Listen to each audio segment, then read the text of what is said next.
computer. Okay, so we're having our airport review panel meeting today, and thank you all for attending. Let's see, I guess we've got 3 of us. We could call that is that a quorum? We can go over the minutes. We don't have Joe or Brendan here. I mean, Peter or Brendan here, but we can go through the meetings from last November 7th.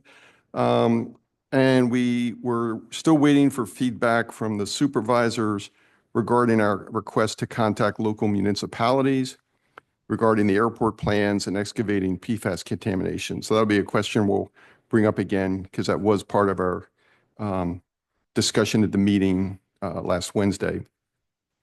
We had discussion about the community's lack of awareness and that we needed to make a presentation to the community to bring them aware, more aware of what's going on over there. But since November 7th, a couple new projects came up, and that's why we had the discussion the last supervisor meeting to bring to bear the information we have on those new projects. So we made the recommendation to present at a board meeting, and that just is what we just took place this month. So we've been discussing trying to have a newspaper article to make this more, make the public more aware of some of these issues. And we talked about the concerns about the PFAS and the airport excavation that's going on. So that's a summary of the minutes. I'm sorry, you can't approve them because you don't have a quorum. A quorum is one more than 3 out of half. 5. Well, you technically have 7, so you need 4. Well, Joanne's no longer a member. She had resigned. She's on the website. She may be on the website, but she resigned. So, and I don't know that Rob was, since he's a Yardley resident, I don't think he was a voting. Okay. Well, you know what? Let's try it. And if there's a problem, we'll do it again. Okay. All right. Okay. I applaud your optimism. Okay. So, sir. I motion to approve the minutes. Okay. Steve. Yeah. We need a second. Okay. All right. So. Steve, now you're going to be reprimanded about your microphone. I second. No green. You got to hit the green button. Oh. Hit the power button in the middle. His was on. He wasn't talking into it. There you go. Okay, I second. Very good. All right. Thank you all for your patience. How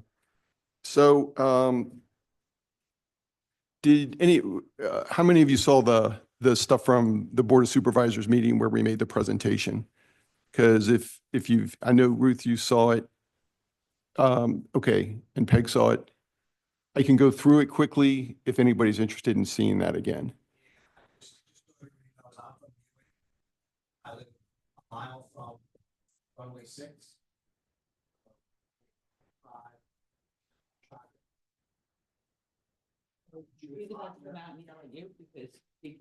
Yep. Judith Hockner invited Yes. me. She told me to come. So Okay, good. Your name, that's sir? why- That's the reason I'm here. Great. Okay. I can go through the presentation. I'll just flip through the slides quickly to inform you of what else we know of what's going on because, Great, thanks. okay. All right, so we want to share. And it's this presentation.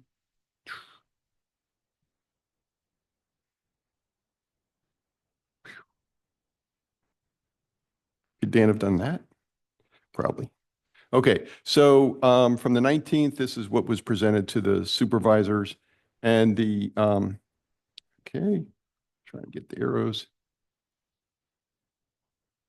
Not working. There we go. Okay. So just as a point of kind of historical background, I presented some of the information about how the distrust in the airport came about because of a variety of reasons, but just as one example, through FOIA requests or OPRA requests, as they're called in New Jersey, we learned that the complaint records that had been submitted to the airport over the years, because they made a big deal about having a phone number you could call to complain and a website where you could log complaints, They actually had a process to destroy all those records. And that was found through by a New Jersey resident who submitted a request of what their policy was. And so when the politicians would hear complaints from residents and the politician would call the airport and the airport would say, we have no records of any complaints, it was actually a true statement because they had dismissed them.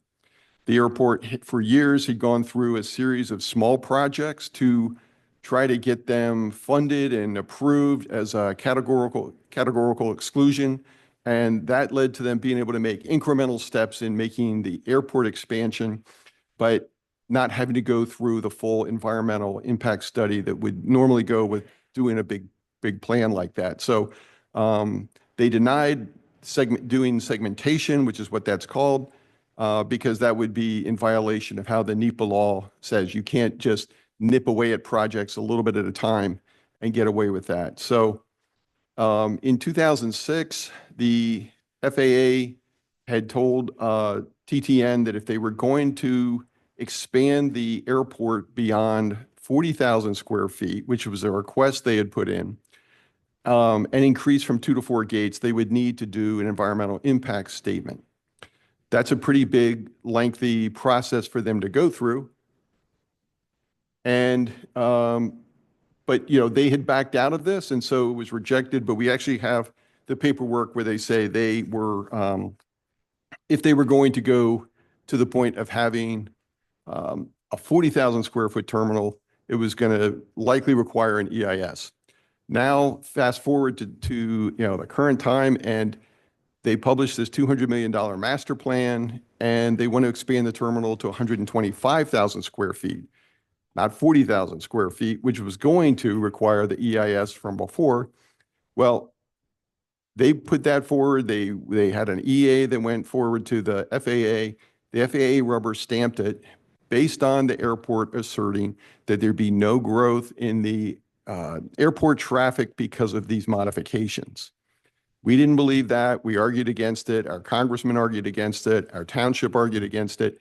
The FAA, in fact, the Trenton Threatened Skies and a group of petitioners, individuals, as well as our township, participated in a trying to refute the FONSI, saying it was not valid, that the finding of no significant impact was not valid. That was rejected by the courts that asserted that the FAA had the authority to make this determination, and the evidence we were presenting wasn't relevant because they had the experts. So we lost that appeal of the FONSI. Once they got that rubber stamp, they came out with the Mercer County executive puts out a planning document, and they talked about how they're hoping this airport's going to handle bigger planes going longer distances. It may require them to expand the runway and do other things. None of that was mentioned in the EA, of course, but now it's their big marketing tool for how they plan to grow the airport. We point out in this presentation the contamination risk from PFAS. I don't know how many folks in New Jersey know that they've got a Superfund site adjacent to the airport at the Naval Air Warfare Center, but it's actually on the EPA website. You can look it up. And so that is a Superfund site. Common, you know, to many military bases and civil airports, there's PFAS contamination present on the ground, in the groundwater and wells. And an industry expert that was consulted by Trenton Threatened Skies recommends a site-wide PFAS investigation. Meanwhile, they've been doing many projects that are disturbing the soil, which could release the PFAS. And that's our concern, is that as they build a new fire station, as they're building new taxiways and things, that may be, you know, maybe getting disturbed without having been cleaned up. That's especially a concern because the tributaries that go straight to the Delaware feed the water that we all drink, us and people downstream. What's concerning is that in January this year, New Jersey DEP granted a land use permit for the airport to go on with their terminal construction. That doesn't mean it's a funded project, but they were granted the permit for that. The issue is that prior to that, you see, the way it works is New Jersey DEP assigns responsibility for the problem to Mercer County, and Mercer County assigns responsibility to the airport. and the airport hires the licensed site remediation specialist. So they do a study and are supposed to delineate where the pollution is and what's going to be done about it. Well, our opinion is Trenton Airport shouldn't be in charge of that kind of study, or at least it should be a publicly transparent study that's being done to say where they're sampling, because if they're doing construction projects, we don't know if they've sampled there, and where they're excavating may be causing a problem. So we think New Jersey DEP should be accountable for this, that they should not have issued a permit without having a definition of where the pollution is and how it's going to be mitigated. The LSRP, which is the process that is defined for how you handle such a situation, is completely unresponsive to any of our questions, and their report is not due until 2026, which is well after when we think projects will be underway. Okay, so the study's conclusions aren't going to be out until they've already doing the project. So how can you release the permit? That's one of our complaints. Over at the Superfund site, buildings have been knocked down. We're seeing sites of excavation and stuff going on, but we don't see any public information on what happened, how they dealt with it, what cleanup steps were taken. Maybe something's been done, but we can't get information on it. We need help from our politicians to go and demand this information. One of the projects that popped up in recent months is the leasing of land to the company called Sky Harbor.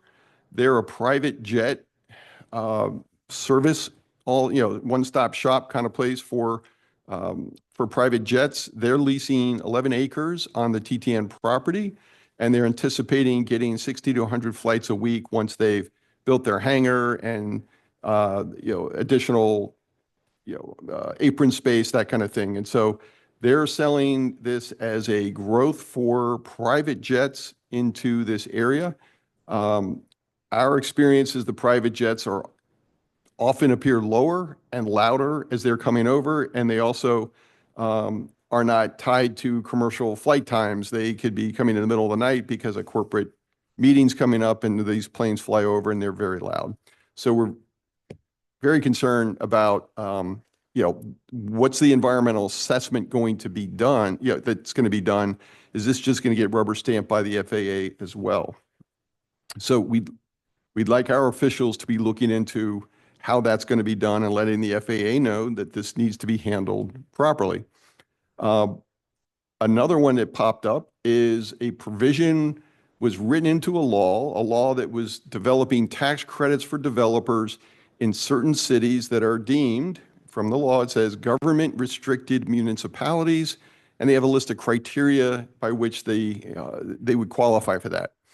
Ewing does not fall anywhere near the criteria, and it's not one of the cities that was selected for this kind of special tax break.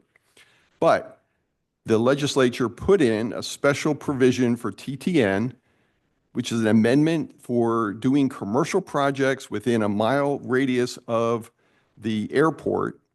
And their goal is to have space built that is to be a warehouse or fulfillment center if the eligible project cost includes $10 million in environmental remediation. We don't know what that remediation is for, where that money is going, or how this special provision got put in there as a special deal to try to make the airport, for the airport. The problem is, if you look up fulfillment center and say, what is a fulfillment center? You go right to Amazon sites. So they're looking to make this have a distribution warehouse servicing planes coming in, whether it's UPS or FedEx or Amazon or what. But this is another one that is really oh my goodness, this is this is completely different than what we're worried about for a terminal expansion. So we've got Sky Harbor. The other thing going on is the flight school over there is trying to expand massively. They've increased the number of planes they have. Many people that we hear from are more bothered by the small private planes because they fly low, it's very repetitive, and they're very loud. I know some citizens have expressed concern about the fact that they're using leaded fuels. And so is that lead contaminating the area? There have been lawsuits about that in other states, which have found lead contamination associated with that kind of plane. So a number of questions about that come up. with the respect to the flight school.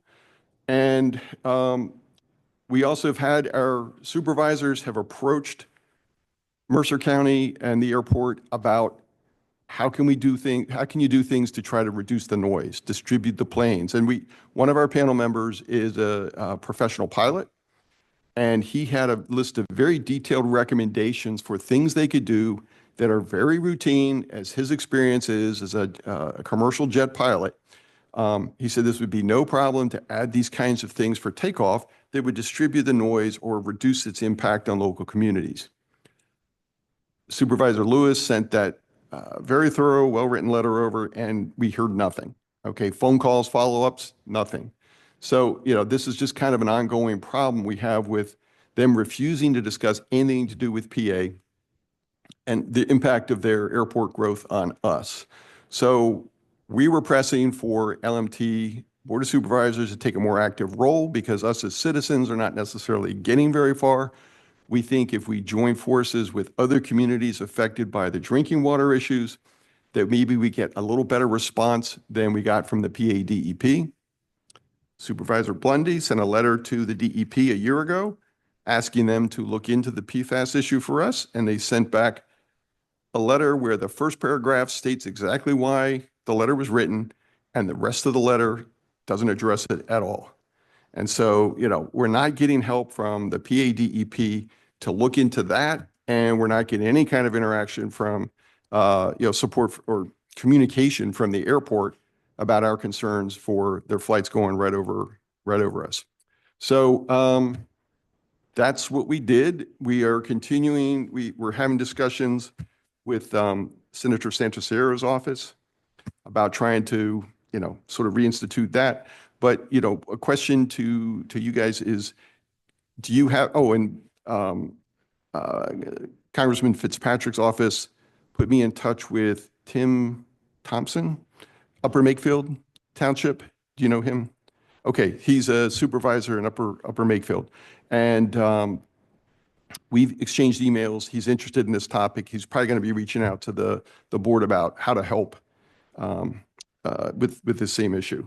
So I don't know if you can, people who are downriver with Bristol or Tullytown or other townships further south, if they would combine forces with you guys to go to PADEP and say, we all drink this water. Yes, it's New Jersey property, but all these people in PA are worried about this. Can you go and find out what's going on with this site remediation and request the full site survey? Because where they're excavating may not be where they're sampling. And we're not going to hear about it till all the projects are already underway. So that's a request to you guys, if we can get a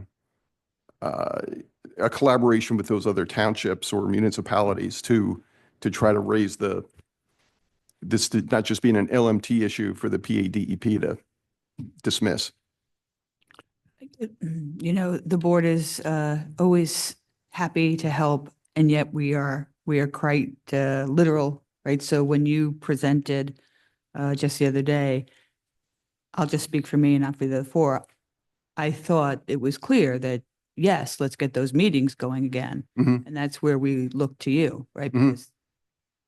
Because there's more of you than there are of us, right? So, Not many. has the senator agreed to start having the meetings again? If not, is that what you're asking for us to push on him? No, he's agreed to have those meetings, but Okay. does the board have access to other boards or whatever they have, mayors, or, to say, is there any kind of informal communication between the different townships? I'll say yes, right? We know that Lower Makefield speaks to Yardley Borough all the time. Usually I'm going to say manager to manager, but it can be supervisor to supervisor. So with but- Bristol or other people down further down river that also would share the water? yeah, Okay, so that would be it. It was I think for a citizen to call up at Bristol and say, hey, would you guys come up to this meeting? Whereas I think if you were to call, or, township manager or somebody were to call and say, we'd like you to participate in this thing that's being done. yeah. So We once we have a meeting date, Mhm. maybe that's the way to go. Because Okay. I think it's a lot you get a much more concrete answer if you say, there's a meeting on Right. March 15th, can you or someone come? Then, if we say we'd like to have a meeting that, Right. the answer may be a little bit more wishy. Okay. Point. Okay. Two things. For the Sky Harbor, do we know the number of private flights per week that are coming in now? I do not. Okay. I'll have to figure out a way we can figure that out. All right. It'd be a great thing to find out. Yeah. Yeah. So with respect to the potential PFAS and the water pollution, I'll call over to the Bucks County Municipal Utilities Authority and see if anyone over there is interested in, because they draw water from the river, I believe. They do, Trenton does, and also Philadelphia. Mhm. So, So the people right across the street draw water from the Delaware. They have some wells and they have but so water. does Morrisville. So does Morrisville. All right, I think we can elaborate on that PFAS issue with the water utilities. And there is, I mean, I know that it's not easy to get New Jersey to respond, right? But just like we have a water supplier here in Pennsylvania, they have one over in New Jersey. And I believe we shared that article about they had a problem with their testing for a while. Mhm. And, right? Yes. So, just to continue to follow up with there and, some of this, and I know you guys do a great job doing this, but like maybe this is work that our New Jersey friends could Mhm. take on as well, because maybe their address gets more attention than our address. Would. Yeah. Well, Lower Makefield used to own land in the city of Trenton, except we gave it back to them. Back in 1776 or more recently than that? In 1890, 1900. Really? Yep. Out of the Iceland. I know a good lawyer. He could maybe, Out of the Iceland. Port of Iceland? Okay, excellent. So Joe, who are you suggesting you would reach out to? Water authorities? Because Brendan has tried with PA Water. Well, pardon me? Brendan has written to PA Water and tried to get them engaged. And they say, we monitor for PFAS. And we say, it's good. It's good to monitor, but you want you to stop it before you have to monitor it. Right. So So we've tried to engage on that. I would love to see another effort on it. let me take a crack at it and I'll Okay. work with you and give you some information. We'll Okay. put our heads together and figure out how to do that. Okay. And I don't want to commingle the tragedy that's going on, up at Mount Air, right? But I will also say that tragedy, right? The fact that there has been jet fuel leaking Mhm. the ground has obviously woken people up. I do know that there is additional monitoring going on in the Delaware in an attempt to see if any of it has leached into the Delaware. So far, no. But we learned from the owner of the pipeline that the area that has been leaking in the upper Makefield, lower Makefield border had previously been repaired, and there were other similar repairs along the length of the pipeline. No other repair in our area, but I don't know how they define our area, right? So it could be, Especially since it's 100-mile pipeline or Correct. 96 or whatever it is. It's ridiculous. correct. So, Okay. All right. Got you down. So, open it up to questions from you folks. Ruth, you're gonna have to come up to the mic.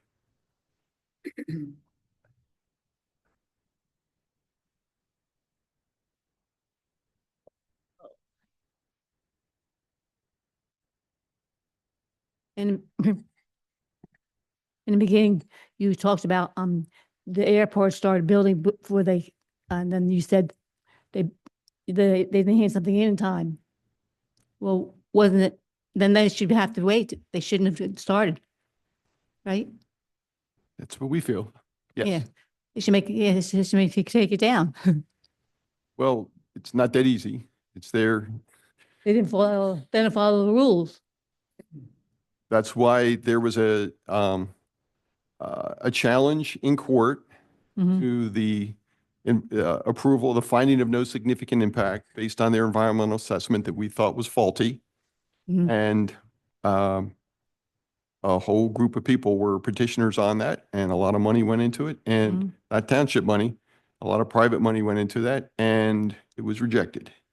Okay, so, we're open to ideas, but we can't just go over and demand something and tell them to stop. We have to go through a process that would have a chance of playing out.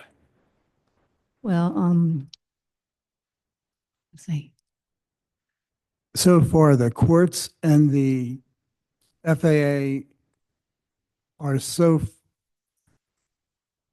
in love with this project that we don't understand why common sense is not dictating some pushback and say, hey, let's do it right. And that's the biggest problem. Why isn't the courts or somebody saying in government, let's do it right? Yeah. Do they need to have, don't they need permission to fly over our sky? Don't they need permission? Is it free zone up there? Everybody can fly over it? I mean, I make a bad joke about it all the time, but I mean, Trenton's pretty smart, right? They're aiming the planes at us so that their residents are less impacted than we are. They have two runways, and it's 624, it's 60 degrees and 240 degrees. That's the line it's on, and that comes right over Yardley. They have another one that's about orthogonal to that, and that goes strictly over New Jersey until they go further south. That is used on occasion. We've had New Jersey residents who've complained about planes that are going over Lawrenceville Mm. when they're using that runway. So there are two runways, but for sure, the predominance of the traffic is coming our way. Sort of like sort of like the runway in Washington. Oh, Pardon? sort of like what happened in Washington. They have a lot of runways. Well, they have two because they have to be able to take into account wind conditions so that they are supposed to take off into the wind. And so, they're not going to just have one, but, and they don't have as much traffic with helicopters flying at the same time, like they had there in DC. So, but yes, most of the traffic comes over us. And what I've observed is even under the same wind conditions, they will land coming over us and take off coming over us. When you would think they would be required to always go into the wind. Mm. And so if they're landing, they would be flying. So if the wind's coming from the west, you'd think they'd be landing from the east. That doesn't always happen.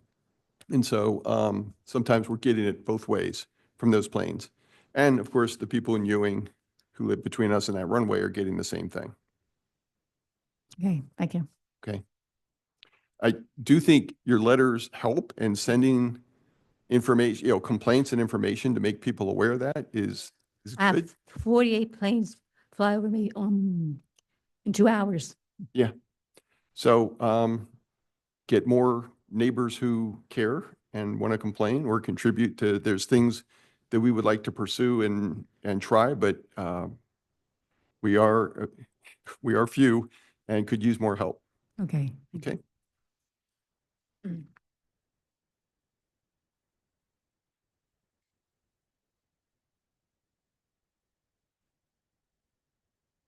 Would you care, anything else you like to questions or things you would bring up? Because Do you want me to just fill you in what I've been going through? Because Please. I've been literally fighting this on my own for 10 years. Absolutely. Share your Yeah. grief. So I moved into Ewing, which is on West Upper Ferry Road, which is right parallel to 24/6 Mhm. or same direction. So and it was fine for about 8 years. And then 10 years ago, Infinity moved in. There was 3 training planes at that point. Now he has over 40. And again, like you said before, he's looking to expand. I have been complaining on that website for the last 10 years. And now I'm glad to know that when I was woken up at 6:30 every morning and complaining and getting my phone out and making sure that I logged my complaints, that it did absolutely nothing. I've known the last 3 noise abatement officers by name. They've been to my house, or 2 of them have. And that position is useless. There's no abating. They don't care. They talk to the people. Nothing happens. I insisted. I finally got an email, and through the noise abatement officer, I got in touch with Melinda Montgomery. Does everybody know who she is? She is the airport ops manager. She's been there for 25 years. Right. And I got a meeting with her and the tower, the gentleman who runs the tower, who's not an employee of TTN, and the assistant, her assistant manager. And that meeting went absolutely nowhere. I brought video. I explained to them what I deal with on a daily basis. They didn't want to hear it. She didn't care. Oh yeah, that's normal operations. That's normal operations. That's normal operations. I did. They don't like to share information. And excuse me one second. On 2 days, it was really, really rough. And I emailed someone that I knew at the airport. I'm not going to share their information because they asked me not to. But on January 27th, there were 271 flights off of runway 6. 90% of those were Infinity, 22 touch and goes. This starts at 6:45 in the morning and doesn't stop until 10 o'clock at night. On the same day? Same day. On 1:30, there was 312 general aviation ops. 90% of those were Infinity, 11 touch and goes. And then the gentleman said, this didn't come from me. So this is what I deal with on a daily basis. It's like I wake up and I have someone cutting my grass every 30, 40 seconds. I don't entertain at my house anymore because you can't. Like I said, I had a meeting, nothing. So I've called Infinity. I've spoken to the owner, Greg John. He's the owner. He's like, I can manipulate the flight path. They still won't do it. I've spoken to a lawyer. You can't do a nuisance complaint because I moved. You're a lawyer? Because I moved to the nuisance. But when I moved to the nuisance, it wasn't a nuisance. So I'm sort of at my wit's end, and I've been reaching out to Bram and Trenton's guys, and Judy asked, she said, hey, why don't you check this out and why don't you share what you have? So that's why I'm here. And for me, my next thing is getting a 4x8 sign and putting out there that piston planes use lead gas, and we're getting lead put all over us. And I'll tell you right now, I will get skull and crossbone yard signs, and they will line my street. I will walk to everybody. So do any of your neighbors share the concern? Will they put up signs also? Great question. I believe they will, because there was a woman named Tracy Kurlick. I knew Tracy. So Tracy was very adamant, and she got everybody going. There was red and yellow signs up and down my street. Everybody put them up because nobody wanted it. So it was more about the expansion then. For me now, the hot topic in New Jersey is lead. Lead this, lead that, lead this. That's all I keep hearing. I'm a property owner, I'm an investor, and I own a lot of rentals, and I had to get every single one of them lead safe, or I was going to get $1,000 fine per week. So my whole thing is, we don't have enough people. You mentioned that in the beginning.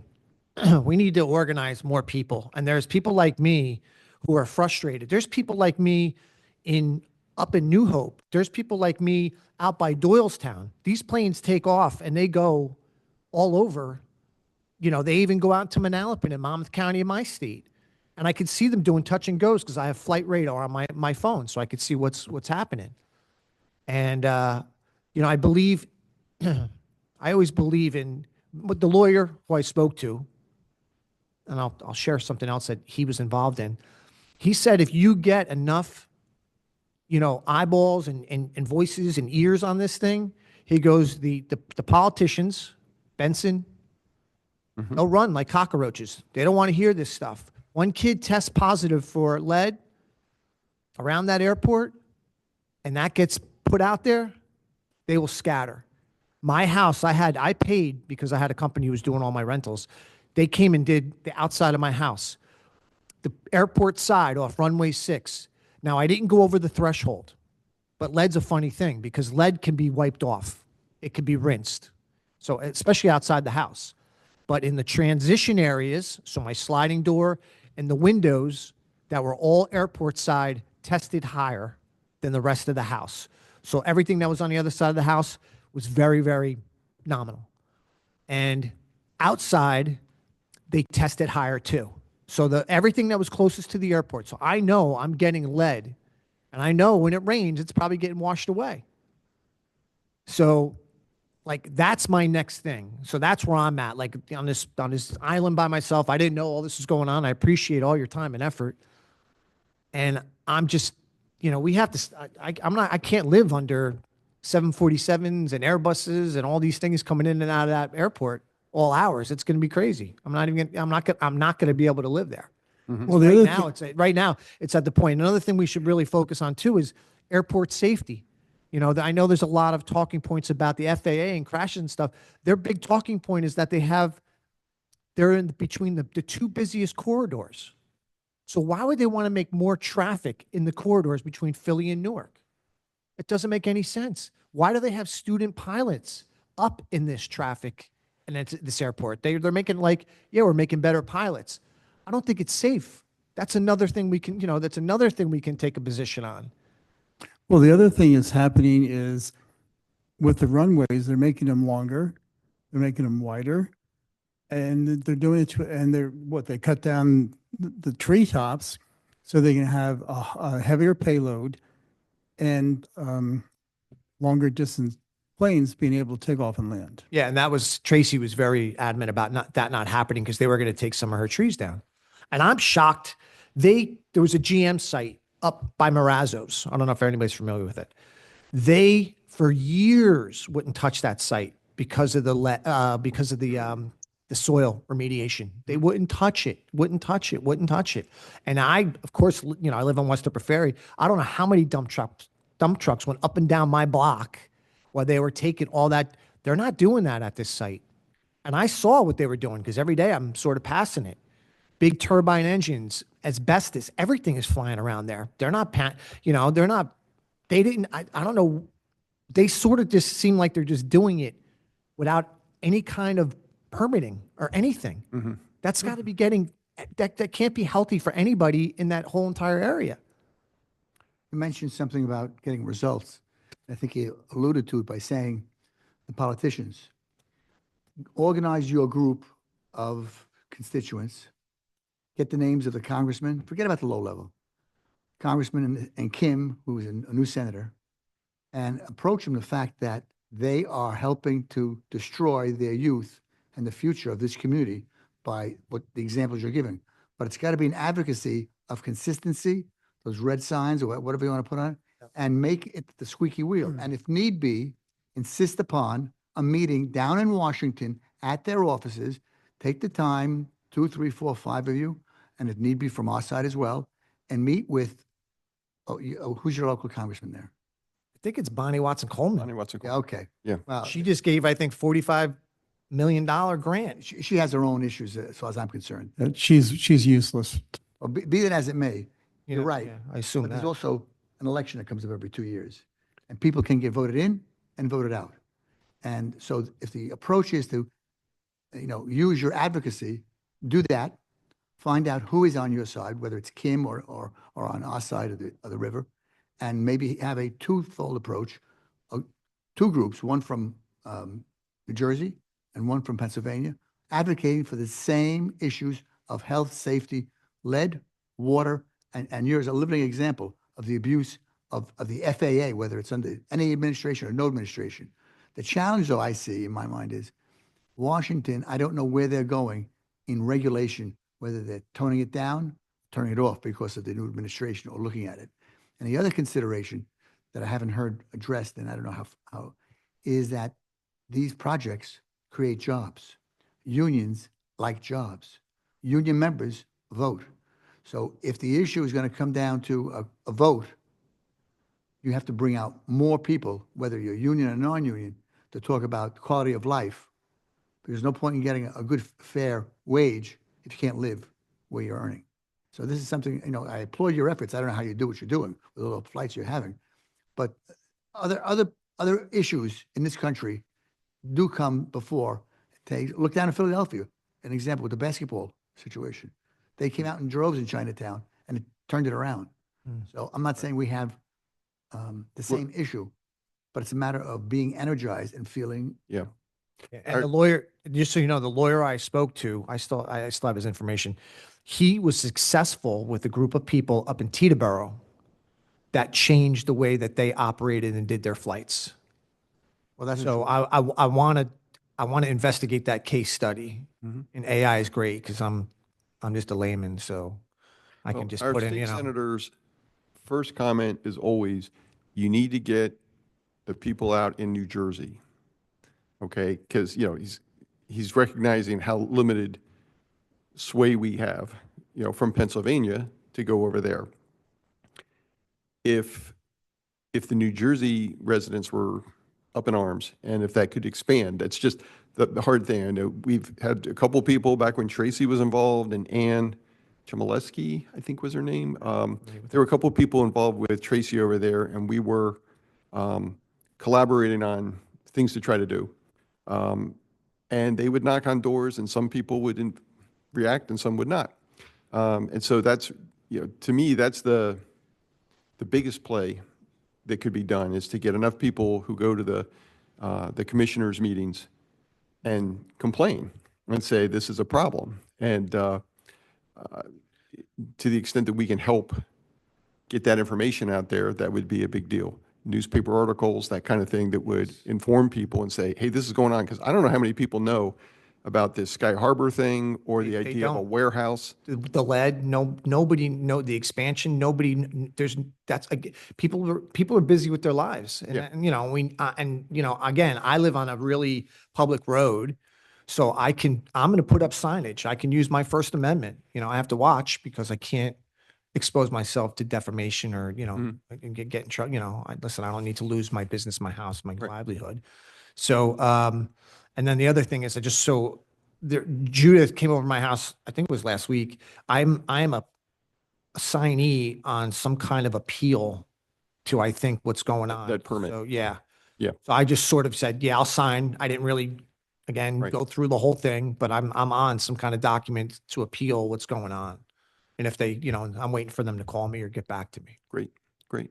So Okay. I don't know, you have any questions for me? Say your name. Yeah, Rick, last you- name is Wright, Wright. First name? Richard? Richard Rick. Wright, okay. It's ironic, right? My last name is Wright. Yeah. Father's of, You have any brothers? I have no relation, Are the but Wright brothers there? yeah, yeah. And I don't have any brothers either, so. Yeah, my only question would be to find ways to try to help get more information out to the New Jersey residents, because Lawrenceville, Pennington, Princeton, they should all be concerned. And, you know, I'm surprised there's no interest from the university, you know, the College of New Jersey there. But You touched on something. So, and this is specific to the flight school. Mercer County College feeds them their students. So it's an accredited course through Mercer County College. Nobody goes to them and says, hey, you're creating this noise footprint. Hey, you're creating this lead footprint. They don't like that.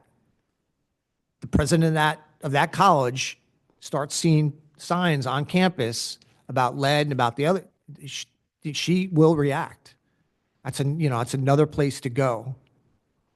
Instead of signs, how about a letter or a petition to the president of the college saying you may not be aware of, but as the residents directly affected and who've paid the taxes for your school and so forth, you are assisting or aiding and abetting by allowing your students to participate in this hazardous and dangerous scenario that you may not be aware of. And if she's not sure of it, invite her or ask to be invited to a discussion with him.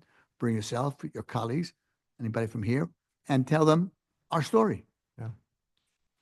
The funny, one last thing to throw out on, I will sit down. The flight school does not pay rent directly to TTN. They pay it to Signature, which is an FOB. So they're set up shop. They run the whole operation. All they do is buy gas. And that's a fact. And that's a shame.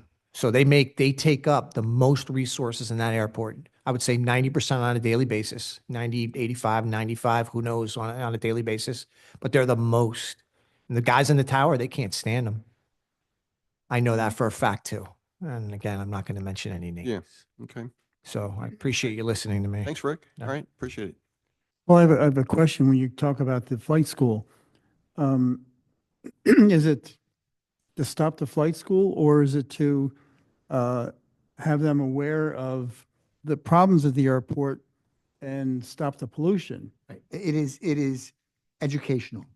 They may not be aware of that. What they're doing is helping to create and this problem that is not only expansionary, but it has environmental concerns, both in the air, noise, and the water. And that, they've got to be aware that they have to have some public responsibility to what they're doing. It's not just pay your tuition, go and move on. Mhm. And that's the end of it. They fly off into the wild blue yonder. I think we have to be careful not to ask them, or not to let it think that we're trying to shut a school down. And I'm educating them. that's all I'm saying. It has to be that what the airport is doing, because it's not doing what it's supposed to do Right. by them participating on the airport. There's some damage. They're not causing the damage. The airport is by not having the proper, Right. okay. They could ask the airport to follow guidelines That- consistent with the FAA. I just wanted to make that point Right. clear, And that's now all. their students would not be enablers for them to continue without their compliance with, that was brought up, how come the laws are not being followed? And they wouldn't want it for themselves. That's exactly, I just want to clarify No, no, that. it's Yeah. just, I said education. Gentleman in the back. Do you care to, you came? You get a turn to talk here. My question is on this, Can you state your name? Jeremy Benzev. When it comes to the school and what's happening there, one, there's an environmental complaint. I understand. I've gotten some of the history of what's going on, but why can't we go after, from this perspective? I think there's a different head of Department of Transportation. Also, when you talked about the winds, and that was kind of interesting to me, the two different runways that they have, I understand that a lot of the flight paths are out of Canada. So there should be some who create the flight paths and that go through Philadelphia up through Canada. It's a multinational corporation, but is there no complaint or ability? I mean, the gentleman before was talking about AI. Is there not a way to prove the direction that the wind is and how they're abusing that to come over Pennsylvania? I think there's a bigger question of the abuse of that and how that could proceed, because there's what the Trenton airport can do, but who is the one that audits what Trenton is doing in that, from that perspective? So can we do that where you could prove at that point that they're running it over us north, whatever direction that is, instead of the other direction? And that would upset New Jersey residents, which I believe would help the cause of what we're looking for, because it would be doing what's just and what's right, Mhm. as opposed to them who are saying, well, we don't really care. We're just going to run it over Pennsylvania. And then all of us are dealing with the pollutants, the noise, and the issues. So I'm just wondering what that looks like. Have you all looked into that? Is there something that we can do? Because that feels like a formal direction to go right away. And then if they're not abiding by what they're supposed to do, then that seems like this abuse. And I feel like that's an issue that can really help our cause. Trying to think if we've got, I think some members of BRAM had gone out and kept track of it on a daily basis and just sort of watching the planes and seeing what was coming and going, but I don't know if we had anything that was an automated process to compile those statistics and build them up. Weren't they using the flight app FlightAware. to keep track of, To some extent, but I don't Yeah. think it was anything that was, if you can, I don't know if you can download from that. This is a great place to see if we could get some help. If somebody had a creative idea about how to go and get that information. Because I don't know if it's on the apps or if the airport has that and we could get that through an open record request. Steve, you got any thoughts on? I'll look into it. I'll look into it. what township do you live in? Yardley, I'm right here in In the borough or the township? Township. Welcome. Thank you. Okay. All these ideas are great ideas. And we've been doing this now 3, 4, 5 years, gathering information, And I think seven, 7. 7 or 8. Yeah. I'm not good at math. The point I'm making is we gather, we report, and as been said here, they ignore you, they smile, and they do what they want.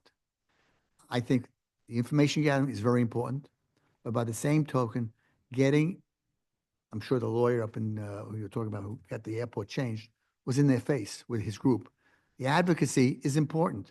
I want to underestimate, votes are the ones that makes things change. But if we base it on facts, like gathering the facts you're talking about and the facts we have, then the politician or elected official has an opportunity to justify his position, whether he changes from left to right or right to left. I really don't care. The point I'm making is that it's a process, but you've got to be prepared to advocate and be in the presence, in someone's presence, being there time and time and time and time again, whether it's a civil rights issue or whether it's an election issue or an issue involving lead paint. If you just say it once, it's in the wind. But if it becomes an annoying and something that they have to be concerned about, but affects their livelihood, because it affects Rich, right?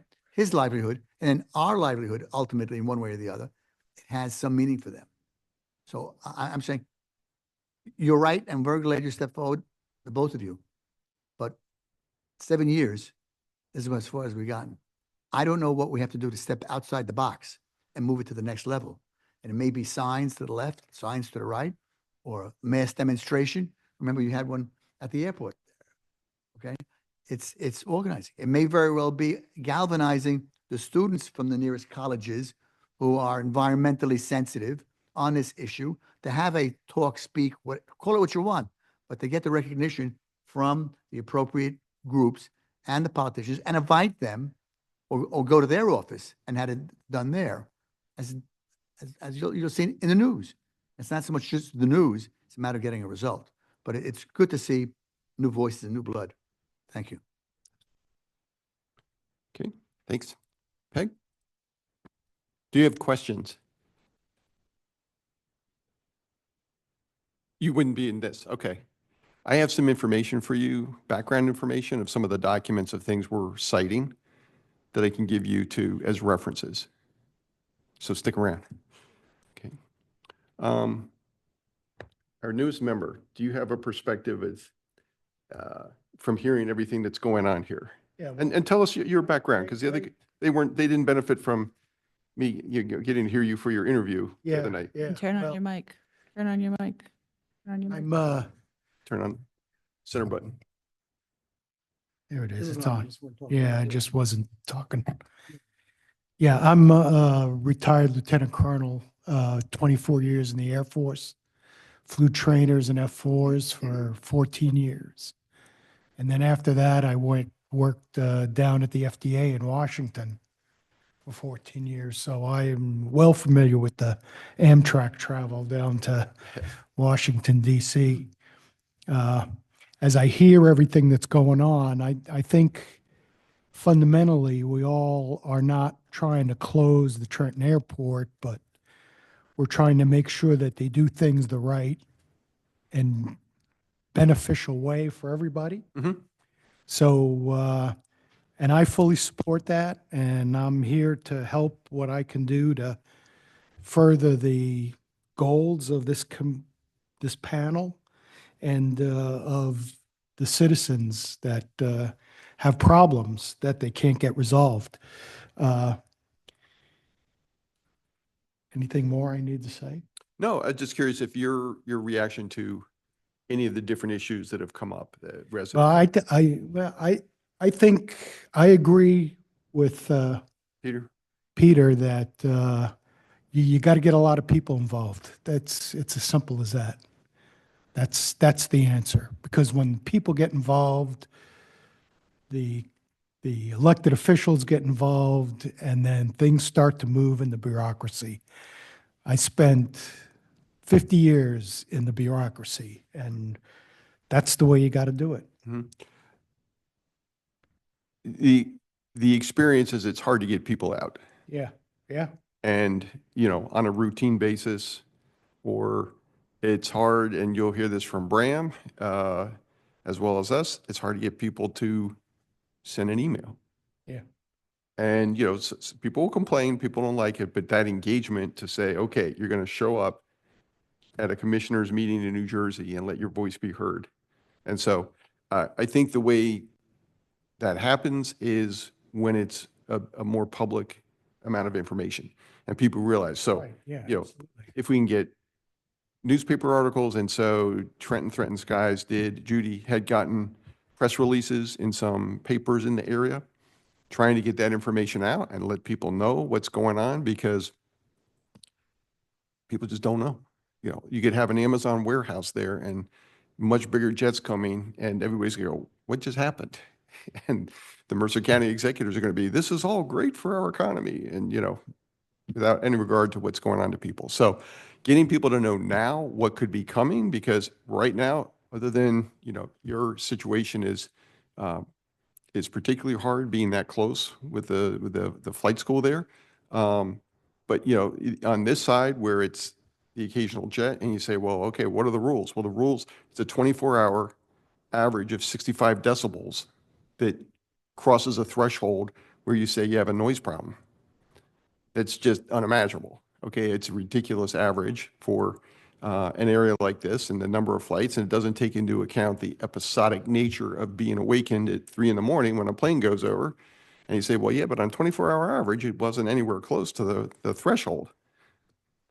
Thank you, FAA. And so there are moves, other things to look into and be aware of. Or I just got an email today from the township about one of the congressmen in the Quiet Skies Caucus asking other legislators to sign on to that. There's a new study to be done to study the effects of noise and try to make better noise metrics to guide things like this. That's part of the Quiet Skies. And Brian Fitzpatrick did sign on to that. I haven't heard of any action that's coming out of that, but there are things to do to pursue national laws and that kind of thing. But yeah, we need numbers, and that's been hard to come by.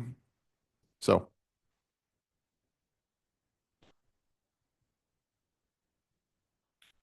Okay, so, so we've got a few actions of following up on getting a date, trying to organize a community meeting, reaching out with neighbors to try to get more support on, getting bodies on, boots on the ground to try to do that. So we'll continue talking about doing that with Judy and you and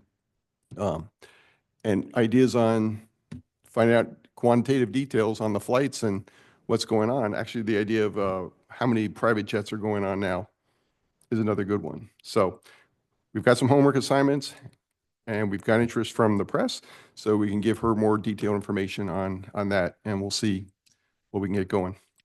All right, any other comments? No, if we don't, if you're at the end of the agenda, I'll make a motion to close the meeting. Got to come to the mic.